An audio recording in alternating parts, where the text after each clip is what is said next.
Hello bachcho, let us read this given question. So the given question says that consider PV diagram for an ideal gas shown in the figure. Out of the following diagrams which represents the TP diagram. देखिए बच्चों यहाँ पे हमें curve दिया हुआ है, उसे हमें ऑब्जर्व करना है एंड उसके बेसिस पे ये पीवी डायग्राम दी है तो उसके बेसिस पे हमें टीपी डायग्राम ढूंढ के निकालनी है। अब अगर हम इस ग्राफ को अच्छे से नोटिस करते हैं तो यहाँ पे देखिए P1 पॉइंट है और यहाँ पे P2 पॉइंट है। तो आप देख सकते हो P कहाँ पे है, y एक्सिस पे है। तो अगर हम सेकेंड पॉइंट का अगर लेते हैं लोकेशन तो कुछ यहाँ पे आ जाएगा डाउन साइड में और वही P1 यहाँ पे आ जाएगा। तो आप बताइए P1 बड़ा है या P2? हम इजीली यहाँ से बता सकते हैं P1 is greater than P2, right. इस ग्राफ से हमें क्या पता चला, P1 is greater than P2।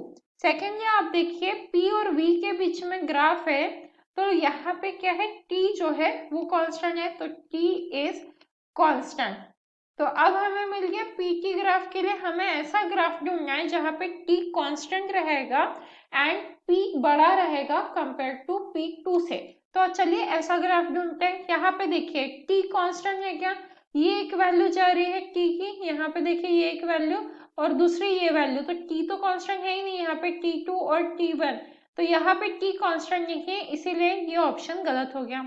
अब यहाँ पे देखो, यहाँ पे एक्चुअली टी कांस्टेंट नहीं, पी ही कांस्टेंट कर दिया इन्होंने, तो यहाँ पे T1 और ये T2 अगेन टी कांस्टेंट नहीं है तो ये कैंसिल हो गया। हमें क्या चाहिए, जिसमें टी कांस्टेंट हो और P1 is greater than P2 हो। तो यहाँ पे आप देखते हैं थर्ड में यहाँ पे टी कांस्टेंट है, ठीक है, और यहाँ पे ये 2 की वैल्यू है, राइट। अब देखेंगे x पे, ये हो गया P2 और ये हो गया P1। तो यहाँ पे हम बोल सकते हैं P1 की वैल्यू क्या है, बड़ी है P2 से और T कांस्टेंट है, राइट। हमें यहाँ पे थर्ड ग्राफ में दिखाई दे रहा है।